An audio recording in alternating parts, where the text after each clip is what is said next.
Hello the students, this is Niranjan and welcome to my channel. चलित वर्षर सकाळुआ school ପାଇଁ କିଛି ଅପଡେଟ୍ ଆସିଛି। ଦେଖିପାରୁଥିବ ପିଲାମାନେ, ଗଣଶିକ୍ଷା ମନ୍ତ୍ରୀ କହିଛନ୍ତି ଯେ ଖୁବ୍ ଶୀଘ୍ର ସକାଳୁଆ ସ୍କୁଲ ହେବ ବୋଲି। ତ କ'ଣ ଅଛି ଅପଡେଟ୍ ବର୍ତ୍ତମାନ ଦେଖିବା।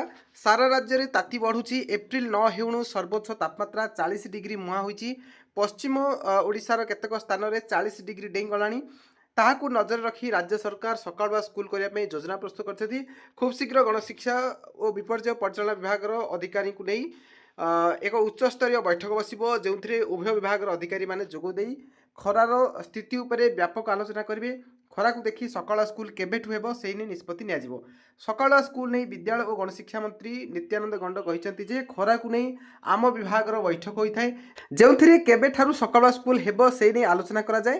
ଖୁବ୍ ଶୀଘ୍ର ଏହି ବୈଠକ ଡକାଯିବ। ରାଜସ୍ୱ ଓ ବିପର୍ଯ୍ୟୟ ପରିଚାଳନା ବିଭାଗ ଅଧିକାରୀମାନେ ମଧ୍ୟ ବୈଠକରେ ଉପସ୍ଥିତ ରହିବେ। ସମସ୍ତ ବିଦ୍ୟାଳୟରେ ଗ୍ରୀଷ୍ମ ପ୍ରଭାବ ମୁକାବିଲା ପାଇଁ ଗଣଶିକ୍ଷା ବିଭାଗ ଆଗୁଆ ପ୍ରସ୍ତୁତି କରିଛି।